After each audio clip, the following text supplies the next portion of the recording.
Avocado milk shake பண்ண போகிறேன் இன்றைக்கி. அவக்காடோ எடுத்திருக்கேன். அவக்காடோ அதை எடுத்துட்டேன். இப்போ பாதி காமிக்கிறேன். மிக்ஸி ஜாரில் போடுவோம். அவக்காடையை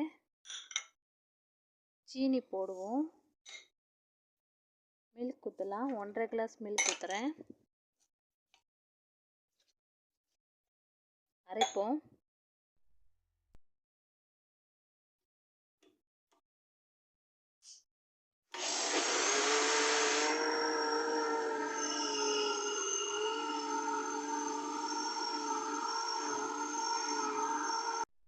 சூப்பரான அவக்காடோ ஜூஸ் ரெடிங்க.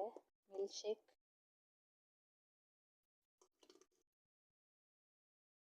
நீங்கள் வேணால் இன்னும் கொஞ்சம் பால் ஊற்றி லைட்டாக ஆக்கிடலாம்.